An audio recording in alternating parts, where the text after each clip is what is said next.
Алыстар тобу жана ошондой эле кайрылуу коноктор. Мен Бактыгүл Сагынал кызы 1997 жылы 30 сентябрда Баткен облусунун Лейлек районуна караштуу Катрак айылында жарык дүйнөгө келгенмин. Орто мектепти айылыбыздагы номер 5 мектеп гимназиясынан аяктап, жогорку окуу жайын Шеналы Арабаев атындагы Кыргыз мамлекеттик университетинин физика-математикалык билим берүү жана маалыматтык технологиялар факультетинен ийгиликтүү аяктадым. Азыркы учурда номер 5 мектеп гимназиясында математика мугалими болуп ийгиликтүү эмгектенип келе жатам. Анда кеп менин педагогикалык ишмердүүлүгүм жөнүндө болсун. Бүгүнкү күндө өнүккөн өлкөлөр ар тараптуу инсанды тарбиялоо үчүн колунан келген бардык күч аракеттерин жумшашууда. Анткени өлкөнүн өнүгүүсү сапаттуу адистерде көз каранды. Ал эми сапаттуу адистерди даярдоо мугалимдин ишмердүүлүгүнө байланыштуу. Андыктан мугалимдик кесип тынымсыз эмгекти, изденүүнү жана жоопкерчиликтүүлүктү шарт кылган кызмат. Мугалим окуучулары жана чөйрөсү үчүн билим булагы болуп, келечекти бүтүндөй бир муунду калыпка салган кемеңгер инсан.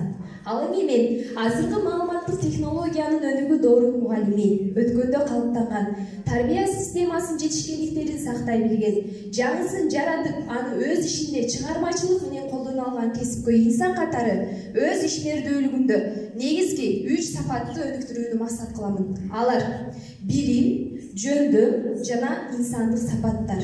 Анткени билими, жөндөмү жана инсандык сапаттары өнүккөн мугалим өзүнө жана чөйрөсүнө жагып бере алат. Билим бул күч, энергия. Жашоонун кыйынчылыктарын билим менен жеңип, тоскоолдуктарынан билим менен гана аштырта алабыз. Бул бөлүмгө менин предмет боюнча, методика боюнча, педагогика, психология, андрогогика жана санариптик технология боюнча билимдерим кирет. Окуучулар мугалимдин катуулугун, урушкандыгын кечирет, бирок эч качан өз предметин билбегенди кечирбейт деп улуу окумуштуу педагог Макаренко айткан экен. Андыктан ар дайым өз предметим боюнча билимимди өнүктүрүү менен алек болуп, ар кандай курстарга, семинарларга, конференцияларга катышып турамын. Ошол менен катар эле математика сабагын турмуш менен байланыштырып, башка предметтер менен айкалыштырып өткөнгө аракет жасайм. Натыйжада окуучуларымдын бул илимге болгон кызыгуусу артып, ар кандай олимпиадаларда өздөрүн активдүү көрсөтө алат деп ишенем. Мисалы ала турган болсок, 2019-2020 окуу жылында 6-класстардын республика боюнча өткөрүлгөн математика олимпиадасында 7 окуучубуз областка келип жакшы жетишкендиктерди ала алды. Андан сырткары 7-класстардын айыл өкмөтүбүздүн деңгээлинде уюштурулган математика боюнча олимпиадасында 7-класстын окуучусу 1-орунду камсыз кылды. Ал эми 9-класстын окуучусу райондук олимпиадада 3-орунду ээлегенге жетишти. Андан кийинки методика боюнча билим. Метод бул ыкма. Башкача айтканда, аныкталган максатка жетүү үчүн мугалим менен окуучунун биргелешкен иш аракети. Окутуунун бир канча ыкмаларын өздөштүрүү менен окуучуларга аңгеме сабак, семинар сабак, аралаш сабак, оюн сабак, жомок сабак, саякат сабак, сахна сабактарды максаттуу өтүп келем. Ошону менен катар эле өзүмдүн педагогикалык ишмердүүлүгүмдө көбүнчө интерактивдүү окутуу ыкмасын пайдаланууга аракет жасайм. Анткени бул окутуунун ыкмасы менен мугалим менен окуучунун, окуучу менен окуучунун ортосунда байланыш болуп, билимдердин натыйжалуу болуусуна шарт түзөт деп айта алам. Ал эми педагогика, психология, андрогогика боюнча билимдеримди пайдаланып, туткасы жок каалгалардын ичине кирип, алардын жан дүйнөсүн өз өнүгүшүнө салым кошуп, аларды сүйүү милдетим деп билем. Сүйүүнүн символу мугалим, сүйө алган, сүйдүргөн жана сүйө билген мугалимге өлкөбүз гана эмес, бүтүндөй дүйнө муктаж. Мен балдардын жүрөгүнө жол тапкан бир жолду билем. Ал аларды сүйүү деп эсептейм. Ал эми ошол эле учурда окуучу бул куш сыяктуу. Ата-эне анын бир канаты болсо, мугалим анын экинчи канаты болуп эсептелинет. Андыктан окуучулардын ата-энелери менен байланышты бекемдөө максатында ар дайым ар кандай интеллектуалдык оюндарды, конкурстарды уюштуруп турамын. Натыйжада ата-эне менен мектептин, ата-эне менен мугалимдин жана ата-эне менен баланын ортосундагы байланыш бекемделет деп айта алам. Бул ошол китеп окуу конкурстарына мисалдар. Мисал ала турган болсок, 7-класстын окуучулары өзүнүн ата-энелери менен биргеликте келгиле китеп окуйлуу конкурсуна катышты. Андан сырткары ата-энелер менен биргеликте Brain Ring интеллектуалдык таймаштары дагы өткөрүлдү. Андан кийин сценарий мугалим болуу заман агымы эмес, заман талабы. Илим дүйнөсүндөгү өнүгүүлөр, байланыштын тездиги, технологиялык каражаттардын көбөйүшү адамдын тынымсыз изденүү менен өзүн өнүктүрүп туруусун талап кылууда. Андыктан ар дайым окуучулардан ат чабым алдыда болуу менен жаңы технологияларды колдонуп сабак өтүү бүгүнкү күндөгү мугалимдин эң башкы милдети болуп калды десем болот. 21 кылымдын заманбап жаш мугалими катары инфорок, мультирок сайттарынан башка мугалимдер менен тажрыйба алмашсам, өзүмдүн YouTube'дагы жаш мугалим каналым аркылуу мендеги видео сабактарды, ошондой эле ар кандай кызыктуу маалыматтарды бөлүшүп турам.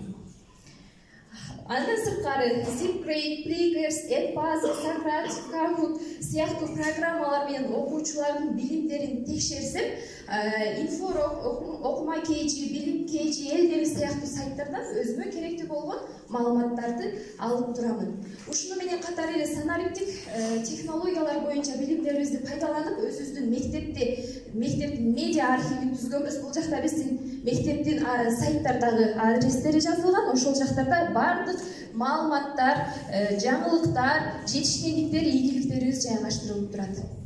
Андан кийин ошондой эле бул менин өзүмдүн мугалимдин жеке сайты. Буга чейинки ушул жылдагы ишмердүүлүгүмдөгү бардык маалыматтар, мисалы, сабак иштемелери деген бөлүмүндө ар бир класстын презентациясы, ошол тема боюнча сабагынын видео материалы, план конспеги жана тесттери бардыгы жайгаштырылган.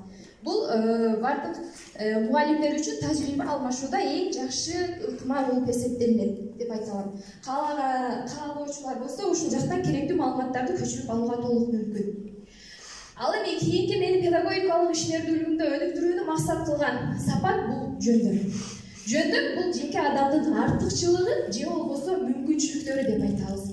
Ал эми мугалимдин жөндөмдүүлүгү дегенибиз бул өз билимин, тажрыйбасын, мүмкүнчүлүктөрүн ыраттуу түрдө колдоно алуусун айтат экенбиз. Ошондой эле мугалимдин жөндөмдүүлүгүнө анын сүйлөм маданияты, жүрүм туруму, өзүн алып жүрүүсү, чечендиги жана так сүйлөөсү дагы өтө маанилүү.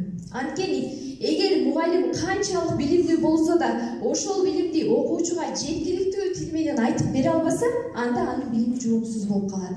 Ошондуктан жөндөмүн колдоно билген мугалим келечекке ишенимдүү карай алат жана окуучуга эң жакшы үлгү болуп бере алат дейт.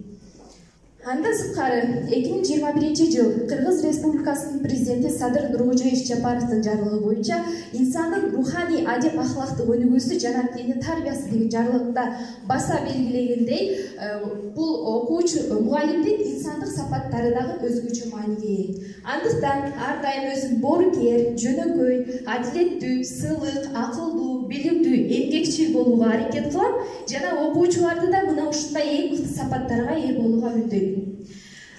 Ошон балдар кеңеш сөздөргө кулагын жаап, үлгүлүү жүрүм турумга көзүн ачат дейт. Андыктан ар дайым окуучуларга ар тараптан үлгү болуу менен педагогикалык ишмердүүлүгүмдө негизги 3 сапатты өнүктүрүү менен азыркы учурда ийгиликтүү иштеп келе жатамын. Арасынан мен тандаган кесиптин, аруу балдар дүйнөсүнө кезиктим, окуу билим тарбиясын бүткөрүп, эң бир таза тунугунду эшиттим. Мен тандаган, менин сүйгөн кесибим, менин жолум, бүт ырысым кешигим, талбай кызмат кылгым келет өзүңө, ката кетсем, сурайм сенден кечирим. Бейпил күндүн, ачып билим эшигин, бергим келет менден алчу кешигин, аларга эмес, анан кимге арын алмак, эл агартуу, мугалимдик кесибим. Көңүл бурганыңыздар үчүн чоң рахмат.